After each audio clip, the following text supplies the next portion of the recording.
O să vă povestesc un pic de ziua de astăzi. Vom avea tot așa două sesiuni plenare, una dimineața și una după masă, cum am avut ieri. Va fi un workshop înainte de prânz, iar după prânz vom avea biblioteca vie, care se va desfășura tot în cele 4 săli de workshop. Încă un detaliu logistic, vreau să vă invit, când vă serviți cu cafea, să vă notați cu markerul numele pe ceașca de cafea, ca să fim eco și să păstrăm ceașca toată ziua. Mă bucur că am ajuns și eu la microfon, ca să pot să vă spun și eu bună dimineața. Wow, sunteți destul de vioi. Este bună cafeaua de la In Cafe, probabil. Da. Dimineața asta, așa cum vă spunea și Anca, o să începem cu alți doi vorbitori, prieteni, vechi, adică deja suntem prieteni de 3 ediții, și cu Leo și cu Mihaela, care vă vor prezenta fiecare perspectiva sa asupra multiculturalismului, perspectiva locului din care lucrează. Leo vine din Olanda, locuiește... Din partea European Christian Movement. European Christian Movement. Political Movement. Așa. Erau 4. Este o denumire destul de complicată, așa de ținut minte. Da, și am făcut repetiții cu Mihai, să nu greșim, că atunci când îl prezentăm pe Leo. Locuiește în Timișoara și face legătura între multiculturalism, politică și creștinism. So, good morning, everyone. So, everyone waking up? Morning early? Well, I have to apologize a little bit. I'm still a little bit tired because I just arrived at 1 o'clock in the night from Rome, actually. So, forgive me. So, I'm counting on you to keep me awake, you know. So, normally, you know, the speaker has to wake up the people, but I think the people should wake up me. So, if someone is trying to sleep, don't do it. Because I will sleep too. Because, you know, so be attentive on the presentation. What I like to discuss, so I was discussing with the preparations, where should I talk about? And then I was discussing with Anka about a theme, peace building, interconfessional dialogue and diplomacy. I was thinking like, wow, this is already kind of a big mouthful, and then to form a presentation about this. Well, I want to put a relation between the importance of dialogue in peace building and also especially based if you're working with different religions. As what was said before, I'm working for the European Christian Political Movement, so I'm working with politicians. And we try to promote the Christian democratic values. Is this a theological movement? No.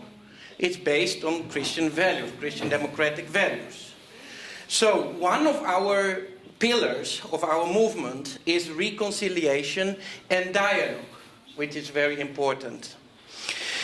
Once I organize, I will start with a kind of an anecdote which really happened. In 2007, I organized in the Parliament of Romania a conference which has as a title Rolul creștinului pe scena politică românească. Well, I made nice invitations on my laptop, and actually I found out that these small signs, diogrifici you call them in Romanian, was not working. But I didn't know, so I sent the invitation to the printing house, and they saw a small square, and they thought it's a designing mistake, so they deleted it. I was not taking care. I was sending all the invitations to all the parliamentarians. And then at a certain moment, one of the assistants were calling me and saying like, Leo, what kind of conference you want to take? Because we got a strange invitation from you. I said, it's about Christian values in politics. I said, but we received all an invitation pentru rolul cretinului pe scena politică românească. So all the parliamentarians received an invitation. We are honored and it's our pleasure to invite you to the conference of rolul cretinului pe scena politică românească. So, actually, but the interesting story is that at a certain moment, the parliamentarians knew it was a mistake, And they were actually quite curious who I was and what's all about. So they did not forget the conference, so everyone showed up. So I said, if you want to organize a conference in the Romanian parliament, call it Rolul Cretinului pe scena politică românească, and everyone will participate. But, at the other hand, you see a small difference in communication. A Christian and an idiot, I think, to say it diplomatically, is only a sure difference. And unfortunately, you see in Christian movements, in my place, you see the same. Especially if you are talking with other movements and or people with other opinion. So I want to talk first, what is politics and diplomacy? Then we will discuss about dialogue. Then we will discuss about main barriers to dialogue, which we call mental modeling and stereotyping, interreligious dialogue, and in case of renewing our mind, I will tell later about this. If there is still time, I want to talk also about multiculturalism as an opportunity for dialogue, politics, and diplomacy. But what is politics? Has anyone an idea what is politics? What do you think if you think about politics? Okay. The people that represent someone's interests, people's interests. People's interest, okay. So, someone who brings people's interest. Others? I have a quotation here. A promising young man should go into politics so that he can go on promising in the rest of his life. Is this politics? Maybe it is. It's for me quite recognizable.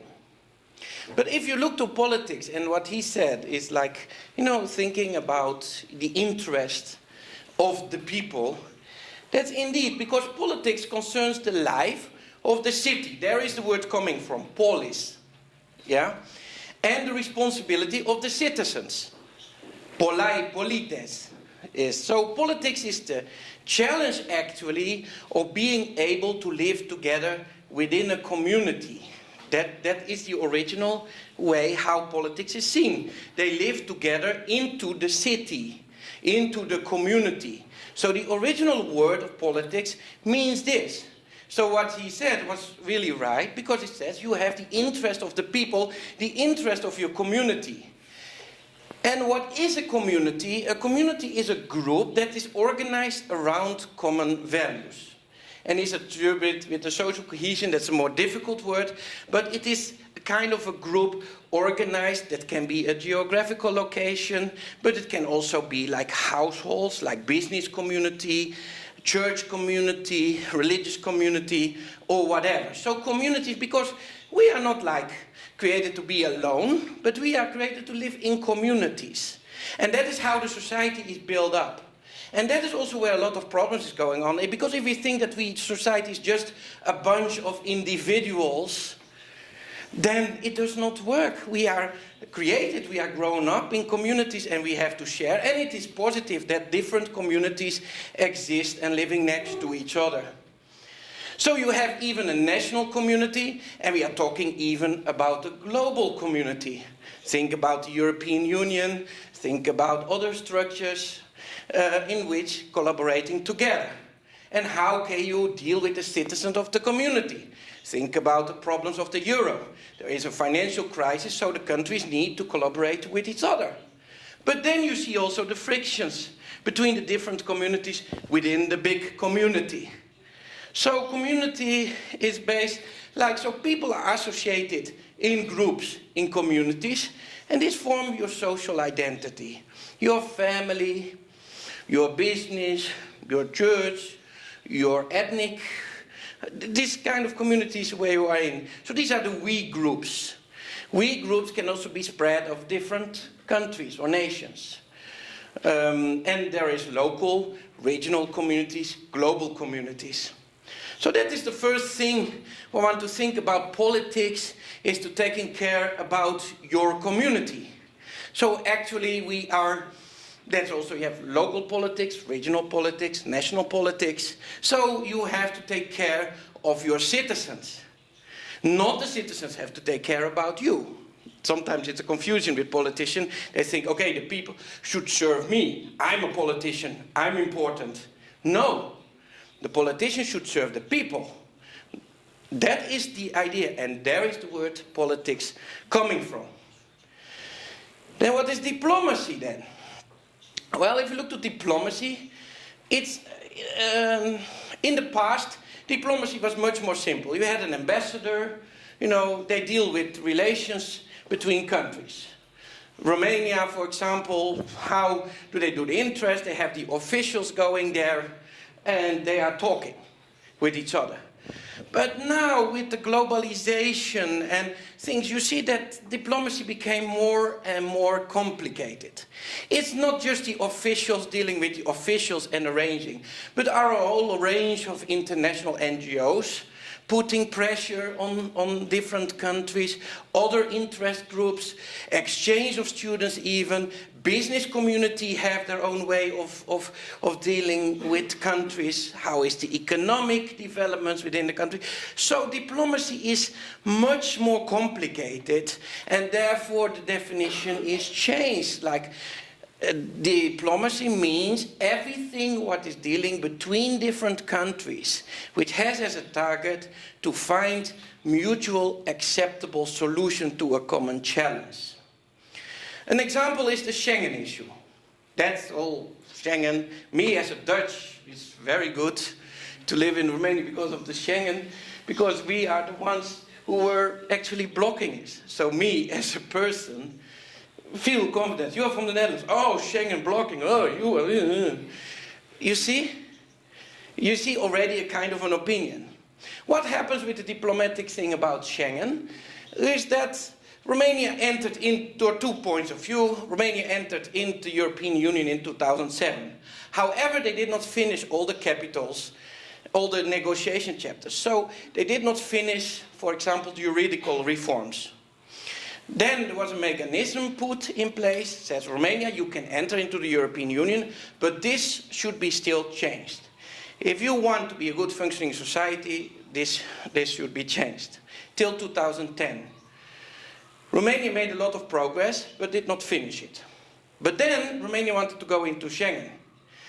And they invested a lot of money into the borders and etc. And they met actually the criteria to enter into Schengen. So Romania says, well, we deserve to be in Schengen because we invested millions of euros in order to make our borders secure and so on, in order to enter into Schengen.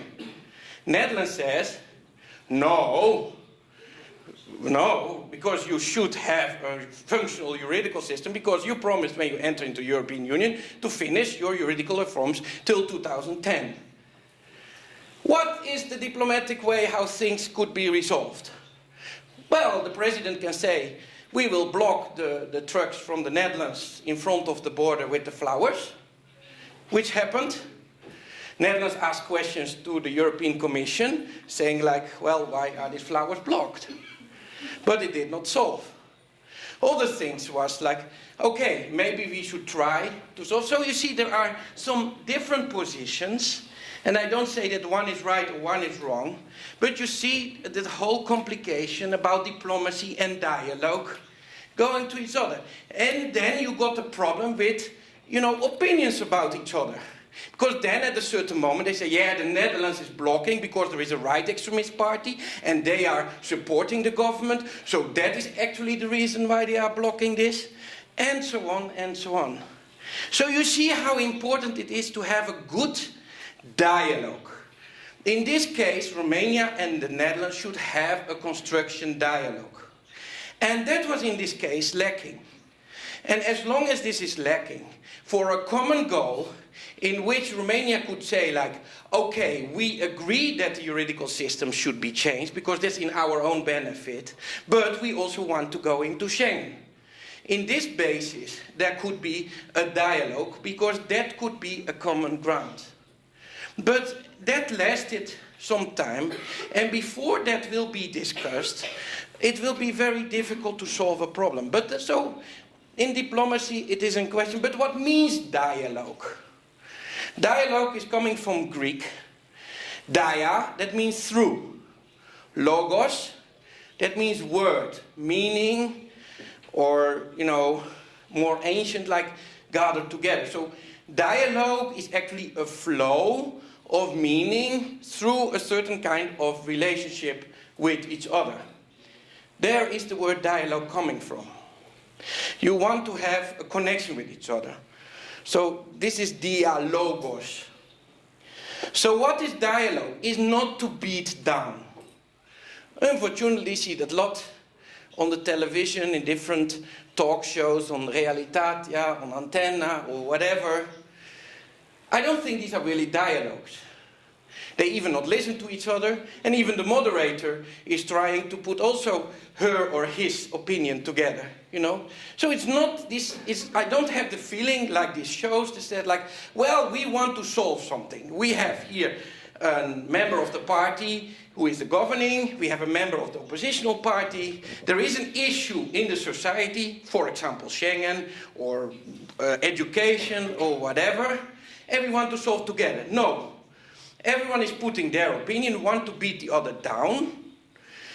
And the moderator a lot of time is also trying to put their opinion. So finally there is no conclusion, only a sharing of views. And that is sad. That is sad. If there is in politics no dialogue, or less dialogue, it is very difficult to solve problems. It's the same as in the diplomatic view. So dialogue means not that my view is correct and your view is not correct. And also not it is like I want to dominate me about you. No, dialogue means we want to discuss a topic, not generally cite. Of course you have your opinion, and you want to create a solution. You want to create new ideas. So the creative aspect, as I said, is very important. So it's not negotiation, it's not a debate, it's a dialogue. It's a mutual aspect. But what is actually the problems with dialogue? Well, the biggest problem concerning dialogue is what we so-called a mental model. Actually, what does it mean, a mental model? It means actually from the day you are born, you absorbed information. You are raised up by your parents, you go to school, you will be raised up in a community, so you form certain opinions of your life. Which is good, because this is the way how you can function. If you know this is a chair, in this chair you sit on it, you know, as an example. This is the way how you deal with people, you have to be polite with each other, and so on.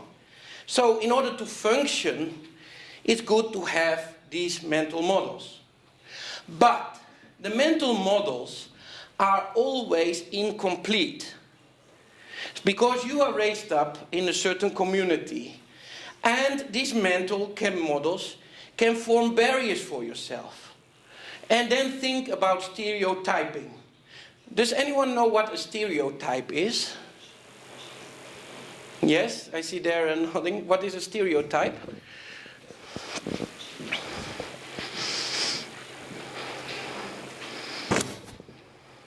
It's an idea pre-made of a certain people, a certain community, or a group of people. Exactly. For example, I am raised up in a very conservative, reformed environment. One characteristic of this environment is that they put a lot of hatred against Catholics. Catholics were the one who persecuted the Reformed in the past and so on. And they created a whole stereotype of a certain issue. Stereotypes is forming an opinion on something. So each person actually acts on a certain vision, what you have on your environment and on the people around you. Which can be good, but also you have to be always careful that it might be that you are not always right, or maybe you have a stereotype about this.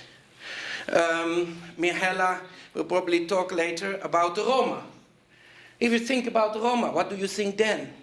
what kind of stereotype do you have in your mind? What kind of stereotype do you have in mind of other people? Jews, Muslims, Christians? Are they okay? How are they found? But the question is, if you are only out of reacting of your mental model, you think you have an absolute truth. You don't want to learn. If you want, you miss the flow. And you miss an intelligence. But stereotyping is also done because of a fear. Another culture we don't know. We are afraid. Who are they? They dress differently. They have another faith. And so on. Another language, maybe. So it is safer for people to remain on their island. But how can we then have a dialogue?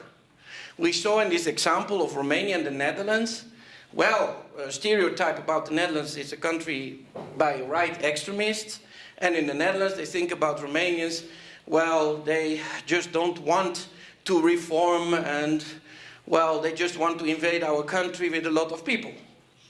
These are the stereotypes. How can you, but that's also in our life, if you're dealing with other people, how can you have a good dialogue? Well, there are 4 practices which enables to have a good dialogue. So if you want to have a dialogue with someone who you don't know, who are from another group, or maybe contrary to your opinion, then there are 4 things that helps you in order to have a good dialogue. First is listening, respecting, suspending, and voicing. I will explain them shortly. Yeah? Listening. Mind the gap. If we speak with another person in a dialogue, we always tend to react quickly. So, we want to make the gap between listening and response very short. But you know, we are created with 2 ears and 1 mouth. We are not created with 2 mouths and 1 ear. That means we have to listen double as much as that we are speaking. It's very easy, yes? That was actually, I gave a communication course in a former state-owned company with production managers. And after that, it was about communication and so on. And I said, what did you learn about this? And they did not learn anything then except that they were created with 2 ears and 1 mouth, which was very good because the communication improved. So if it is with production managers, you certainly should be able to change. 2 ears, 1 mouth. I have problems with that, and my friends know. So I'm giving myself also a lesson in this respect. So to mind the gap, really try to listen to what this person says. Also listen to yourself. If you meet this other person, you think, oh, I think that this person is like this. Why do I think this? Does a cover of a book tell what its book completely all about? Does the clothes of a people tell exactly what a person is all about? Why do you find these models? Why do you think already before you meet someone, you have right away already a mental model? So listen to yourself and think by yourself, why do you think this about a person?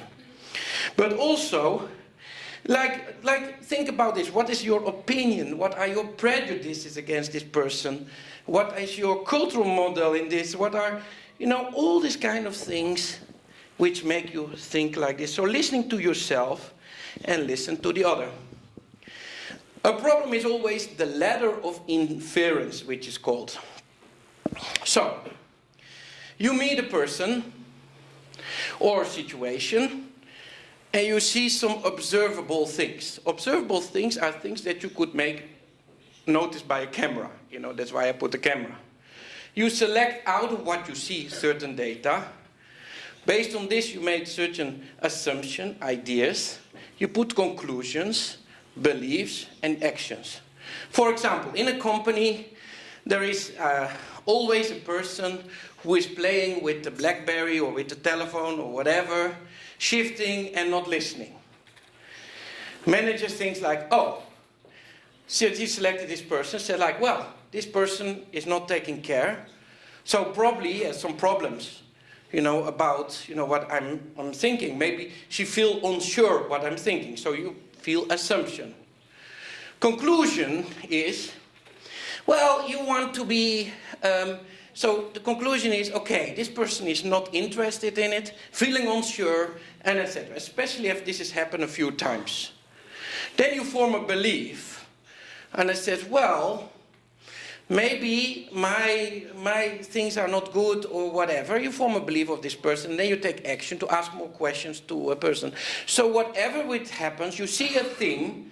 For example, you see, for example, I'm going on a holiday to Turkey, and there are some Turkish people very rude to me, You think about like, oh, this is happening twice, but it can be two whole different situations. It can happen twice, so you create a kind of selected data.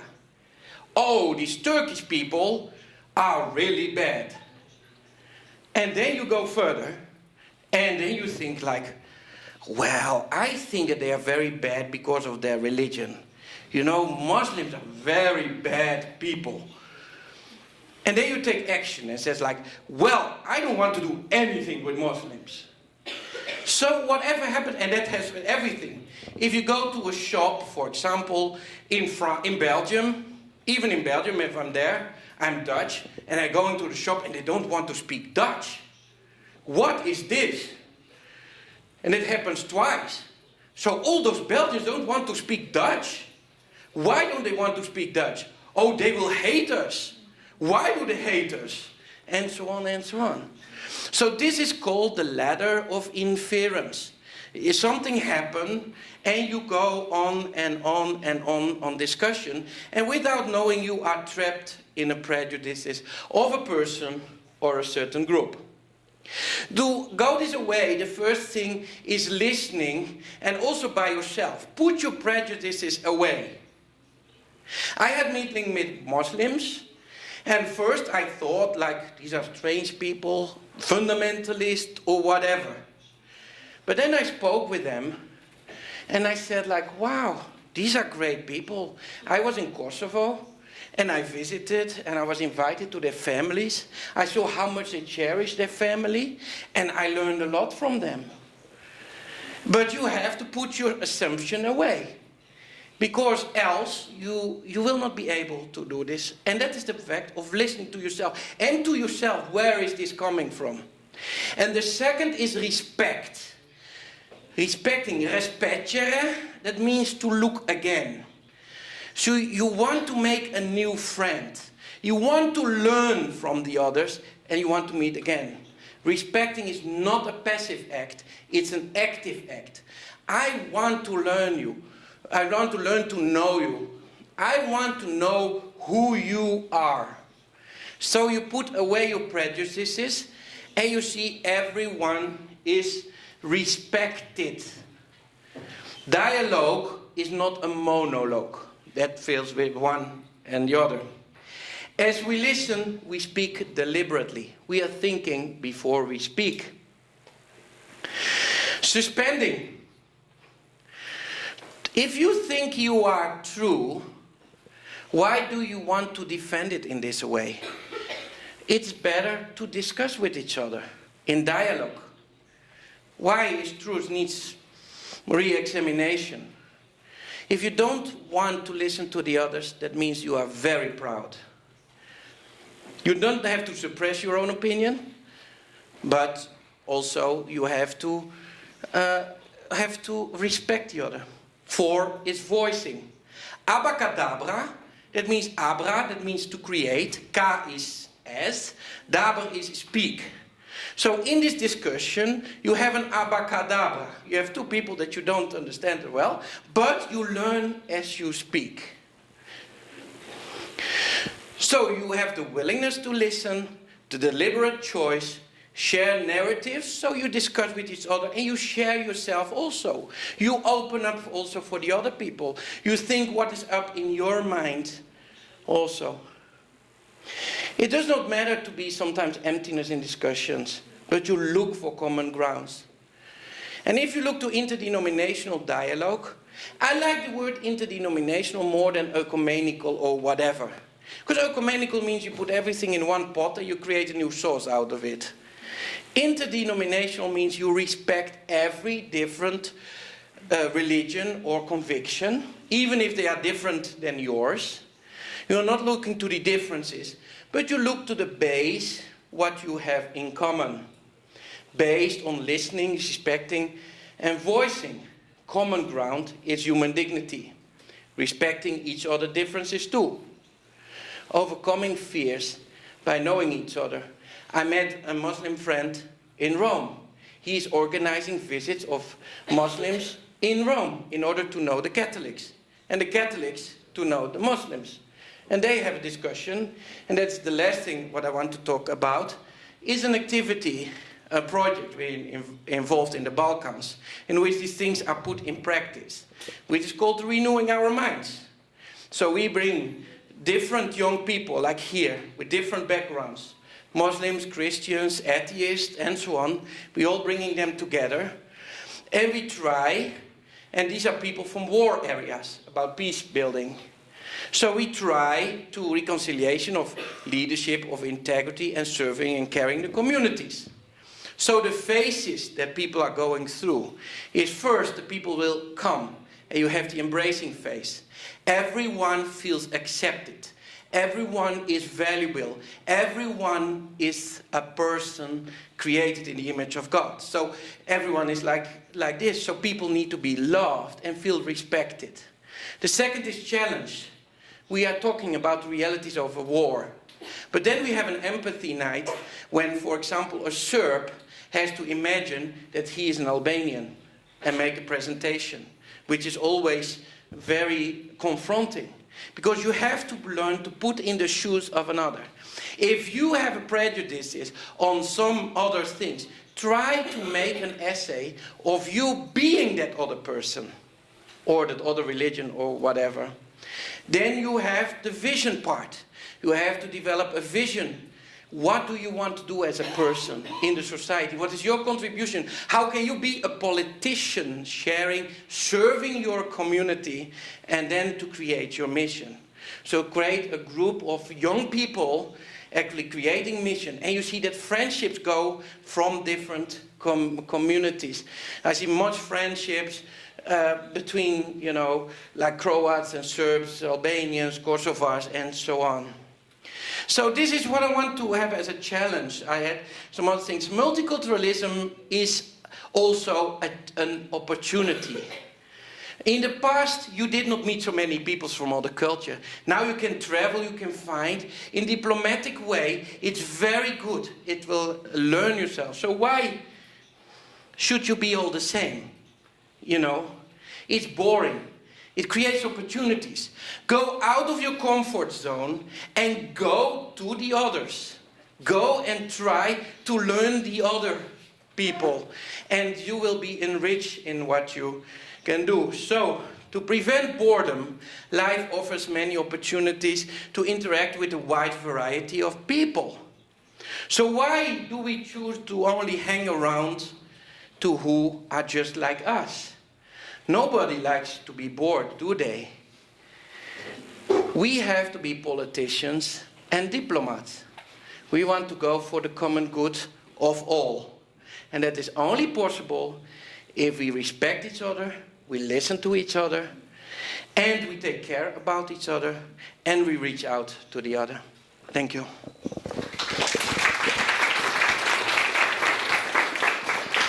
Mulțumim frumos, Leo. E chiar inspirațional și motivant discursul tău și pentru că tot te avem aici, să vedem dacă prietenii noștri din sală nu au întrebări pe care să ți le adreseze. Sigur ai mișcat ceva înăuntru fiecăruia.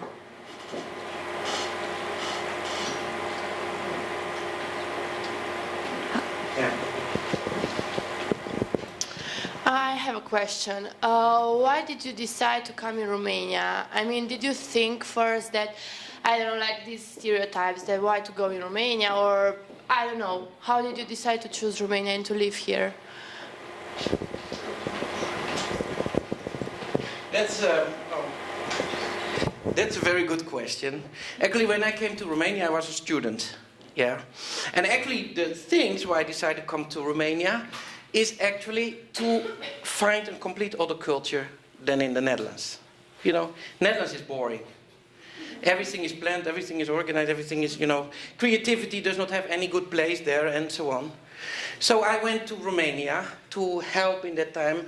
I was working in a foundation to help starting companies. So it was a kind of a need, you know, to help after the revolution, you know, to help with young entrepreneurs starting their company in order to help the society. So part is from the dignity aspect, you want to help situation, and the other way was also to reach out to a whole other situation.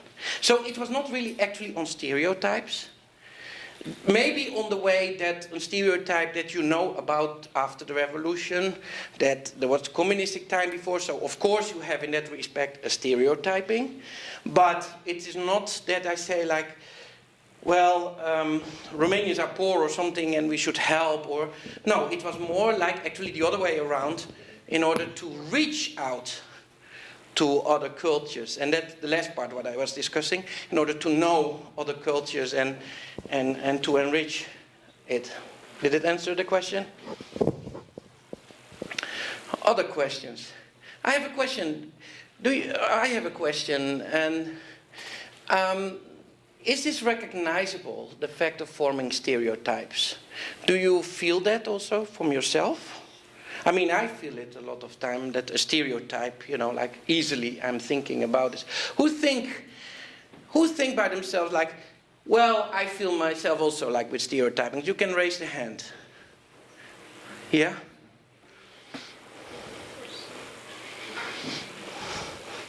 It's very interesting. First you see a little bit doubting. I didn't get your question. The question is stereotyping. Do you recognize it by yourself? You do it yourself. Recognizing it by yourself, because stereotyping is not a thing that generally you do by yourself. It's sometimes you have. You meet a person and you think, oh, this is such a person. Yeah. Or you meet someone who is bad dressed, says, oh, this is like a strange person. Or you meet someone from another religion and you say like, ooh, we have to be careful. And the strangest thing is, this has a lot of consequences. In France, there is this discussion about the forbidding of burqas and religious symbols, and all this has to deal with stereotyping. Other questions? Sunt aici pentru cine are nevoie de microfon. Another question. When you first came to Romania, did the image that you had in your head about our country match what you actually found afterwards about it? There are a few images that you do have. First of all, you think that everything which is outside the Iron Curtain is grey. You know, blocks and things, because that's what you get in the news. And then you come in Romania and say, wow, this is a very beautiful country. These cities are marvelous. That's the first thing. Second is what I was confronting with in a positive way was the hospitality and the warmth of the people. And the Netherlands people are much more colder. But here really, you know, people want to feel you at home and so on. So it was more in a positive way that you see changes. A thing what I don't like is smoking everywhere. I was just making a joke. I want to start an organization for a new minority, which means the non-smokers. In Timișoara, there are all bars are pentru fumator. So me as a non-smoker, I'm not allowed to go there. You know, that's some things. But every country has its advantages and disadvantages. And that is a thing that you also have to have in your mind. It's not that my culture is superior to another culture. There are different points of view, and that's very interesting to learn, you know. Like in one example about different cultures, yeah? In the Netherlands, if we have visitors and they eat with you, you know, nice, then after that it's a habit, because you are with friends, that you're also cleaning up together, because you talk with each other and so on. That's kind of so one is expecting that actually. In Romania, no. You are my guest, so you are sitting there and you're not allowed to help. But two different views. That will not say that one is different than the other. In the Netherlands, if you say, do you want to have another plate of food? Then you say no, you don't have a second chance. They will take your plate and finish. Here you have this whole ritual, because if you say first no, if you first yes, then it's like, well, he's very impolite, you know, saying yes. Either he's very hungry or he's very strange. So you have this whole procedure, like, no, I don't want. But please, don't you like my food and this and that? Yes, but I'm really full. But please, and they don't finish it at all on your plate, you know? In the Netherlands said, well, if you don't want, you don't want, that's it. So, as an example, you know, these are different points of view. But these are small examples, but you have it also on bigger. I had a meeting with a Muslim friend as a Christian, and I said to this Muslim, why do you want to have to pray 5 times a day? Obliged. If I want to pray whenever I want. And then the Muslim says, and tell me then, how much time per day do you pray? Yes, that's the point. You see, you can learn from each other. And then you see, well, this kind of minaret is not like pushing people to pray, but a kind of remembering that you have to pray. So you can learn from things from each other. That will not say that you have to change your religion or whatever, but you can enrich yourself in your opinion, in the things with all the traditions and cultures and so on. Yes? Thank you. Mai este vreo întrebare? Ar fi ultima șansă. Pe urmă procedăm ca olandezii, luăm farfuria. Hi, thanks. I wanted to ask you, how did you deal with the stereotypes and the prejudices when you first started working? Did people perceive you as a missionary, or how was it at first? Well, that's a good question. Like, what people have as stereotypes against you? You know, that's the other side.